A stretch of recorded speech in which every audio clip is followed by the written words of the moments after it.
I've just added 18 records into my vinyl collection. I'm going to do a run through of each of them, why I purchased them, what I like about them, and a bit more about that artist in my collection. So AC/DC, Fly on the Wall, the first one, 1985 album. This is the 9th AC/DC album that I've got. And for me, this is kind of just a bit of an okay album. It's nothing particularly great. There's 4 more AC/DC records that I'm still needing to collect. And the other thing about this record is I really don't like this album cover. I just think this is a bit lame. And second one is going to be Ace Frehley and Ace Frehley Anomaly. And this is the 3rd Ace album that I've got. It's got one of the things I like about vinyl records when they've got embossed album covers. So the Ace Frehley and the Anomaly section is all embossed. Small little details like that sometimes make a bit of a difference. This has got, overall it's a pretty good record, and this is a white and green splatter vinyl edition. So decent record, and still a couple more Ace albums that I need to get. Next up is Anthrax, State of Euphoria. This is one from the era when I was first starting to get into Anthrax, and it's from 1988. It's the first Anthrax vinyl album that I've actually got. I've still got 3 more that I'm aiming to get out of my Anthrax wish list. But to me, this is the peak of Anthrax in terms of the musical stuff. It's a classic album in terms of the tracks on here. It's got stuff like Antisocial, Be All End All, Misery Loves Company. Honestly, there's just tons of stuff on here that I really like. And it's also an album cover which I think is really iconic. It's a bit freaky, and I never really sort of got the faces, but I really like this album. Next one we move on to is Black Crowes. This is the 3rd of their albums, and it's the last one that I'm going to be collecting out of theirs, because there's only 3 that really I like out of the Black Crowes. This album's probably the 3rd best out of the collection, and again, it's got a couple of good tracks on it, but it doesn't hit the peaks like their last 2 albums did for me. So next we got into Black Sabbath, and I've got 2 Black Sabbath albums to run through. This is the 8th and 9th albums in my collection of Black Sabbath, and I still have, I think, 4 more to collect. But these 2 that I've got now are the first 2 Dio albums. So this one here, I think is actually a very iconic album cover. I think that's really quite impressive, as well as I always like the artwork on the back. I think that's quite a really identifiable image. I think they did a really good job of that. And whilst there's some good tracks on these ones, there's 2 more iconic albums that are probably more from my specific era that I really enjoy, which is Eternal Idol and Headless Cross, which I haven't got yet, but I will be adding at some stage. And the other Dio Black Sabbath album is Mob Rules. Again, another iconic album cover. It's a very twisted, weird looking thing that the more you look at it, it's quite bizarre, but we've got the famous devil horns on the back. Again, classic album, good stuff on it. Probably just not my absolute favourite era for Black Sabbath. I'm going to change it up completely now and go to Dire Straits. And Dire Straits is probably one of those bands where I have a bit of a soft spot for them. A lot of my collection's hard rock, heavy metal, and glam metal. And then I've got a whole layer of classic rock from sort of 1970s, early 80s in there as well. But Dire Straits is one there. I've got a couple of core albums that I really like. This is their 3rd of my collection for Dire Straits, and I think it's the last one that I'm going to be getting. I don't have any others that I want to get, but there are some really iconic tracks on here like Romeo and Juliet, Tunnel of Love, and they're probably the 2 favourites of here. Everyone's heard those. I really don't like this album cover though. I think this is just boring beyond belief. You can sort of see what they were trying to do, but to me it's a bit of a miss. On the flip side though, we've got something I've been trying to get for a long time, which is Firehouse and their 1990 self-titled debut. And whilst I love this album cover, it's an enormously obvious meeting with the house on fire for Firehouse. We get it and everything, but it's a Smoke and Fire vinyl edition, and there's just so many good tracks on here. All She Wrote, Shake and Tumble, Don't Treat Me Bad, Lover's Lane. There's just hit after hit on here. I really love this album. There's 2 more Firehouse albums that I'm going to aim to get, and we'll add more into the collection still. And next up is Ghost. I can never pronounce their album titles, but we'll give it a crack. Infestissimum. So this is from 2013. It's their second album, and it's out of the collection of Ghost. I've got most of their albums. There's only one more I still need to get, which was their debut album. There's some great tracks on here that I really like. Zombie Queen, Year Zero, as well as Body and Blood, and Monstrous Clock I really like as well. So great album. Another one of their iconic album covers. I think all their album covers pretty much are fantastic, and that's Ghost. And if you're liking these sort of album run-throughs, subscribe to my channel. I'm heading up to 900. I'm really excited to try to keep pushing that a bit further. If you want to keep supporting, then like the video if you like vinyl album run-throughs, especially for the rock and hard rock metal genres. And also, the way that I track all of my records is I went through and did a massive list of over 700 bands that fit into that 1982 to 1992 decade of the hard rock, heavy metal, the classic sort of stuff, thrash, bordering on grunge, glam metal, and I put it into a massive list, and I made a link to it that you can purchase if you really want to track records from that era, from bands that you like, and explore some of the lesser known bands that you might not have seen before, and just trying to find out, how do I find more of these bands where they've got some amazing records, but you've got to track them down. And I put 700 of them together on this list to make it easy for people that want to do that.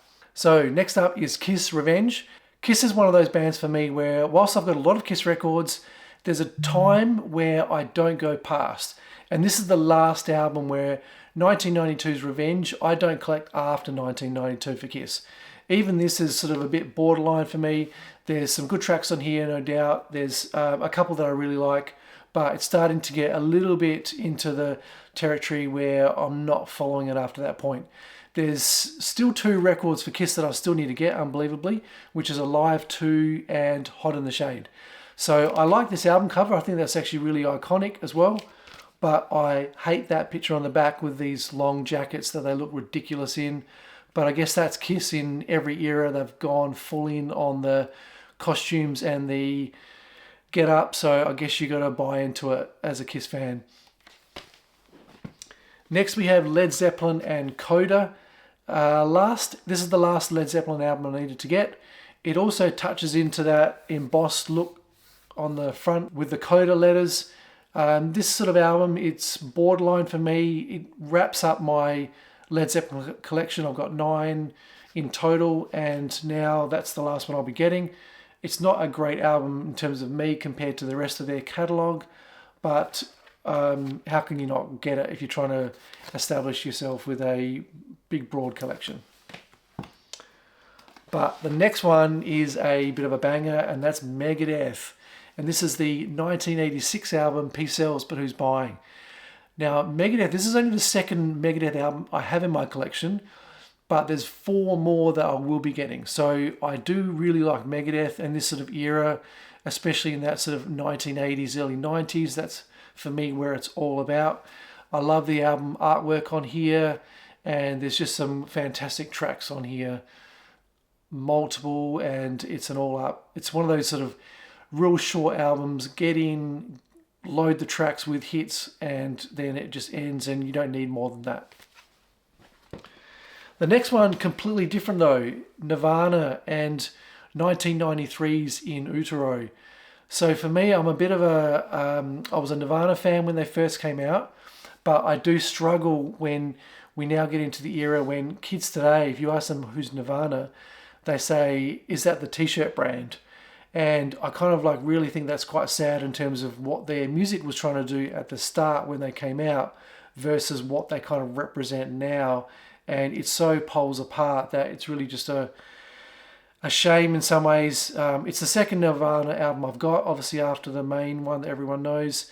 And I still will probably collect Bleach and get that at some stage.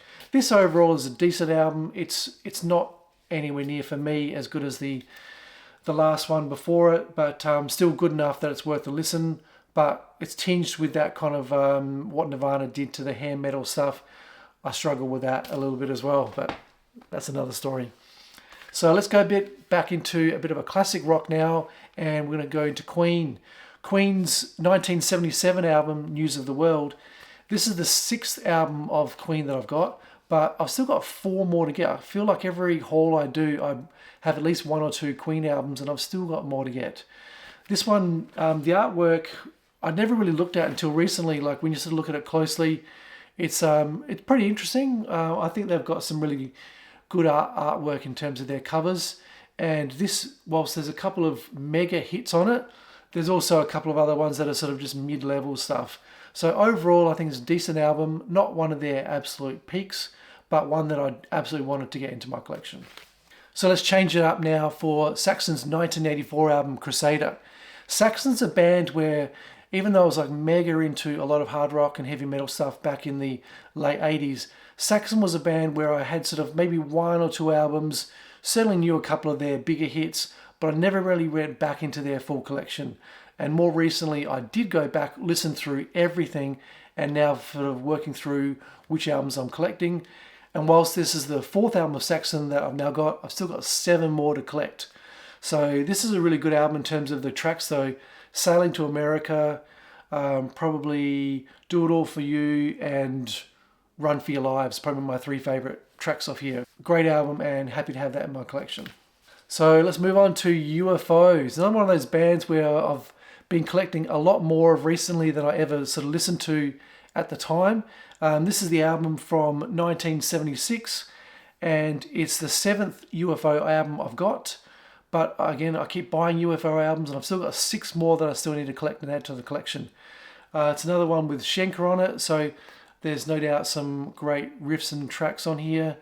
Overall, there's one massive hit that I love on here, which is I'm a Loser. I love that track. I think that's the best standout thing on here. Album cover, again, it's a really strange one with the tube coming out of the monkey. And you think, okay, well that's a bit odd. But then you get onto the back and they've gone full in with the tubes connecting them as well. So I think it's actually a bit of an iconic album cover, honestly. But at the same time, I've still got a lot more UFO to collect. But let's bring it back now to one of the classics, and Van Halen, Diver Down. Now, this is the 1982 album. I've got 2 more Van Halen albums I've still got to get, unbelievably. I've got 8 now in my collection. And the thing about this record is actually I really don't like the album cover of this. I think this is just a wasted chance. It's just too boring for me. That I really like some of their other album covers a whole lot better. But overall, the thing that I love about this album is it's got some really great tracks on it. But then there's the balance of stuff where there's some of those more campy tunes that might be the David Lee Roth sort of influence, but I don't love them as much. But there's a couple of like absolutely fantastic standout here with some of the guitar tracks from Eddie Van Halen. One thing I do love about this back cover though is look at that drum kit. I absolutely love the drums, both the drum sound as well as the Alex Van Halen drum set. To me, it's just so iconic. I love it. And my last album for today is Yngwie Malmsteen and Eclipse. A real diversive sort of guy in the industry, I guess. This is the 1990 album, and it's the 3rd Yngwie album that I've got, but I've still got 3 more to collect after this. So I'm halfway there. Certainly, I don't sort of go past early 90s with him, but tracks like Motherless Child, Devil in Disguise, and Judas are certainly ones that I really like off this album. Now, if you want to subscribe to my channel, I'll keep doing these every couple of months. I'll do another haul video. I've got a whole lot of other videos coming on my channel, which is about how I did my DIY home cinema. So a completely different type of thing, but I'm still going to balance and have these 2 styles of videos out while I can. And if you want to see some of those, check them out. But also if you want to see the link down below to my Metal Decade Handbook, where I track the 700 bands as the list of where I use to then base who I'm trying to collect and fill out into my record collection. I'm aiming to get to 1,000 records, and I'm somewhere around about the 600 mark at the moment. So at some stage I'll do another update of the full library of where I'm at. At this stage, thanks for watching, and I'll see you on my next video.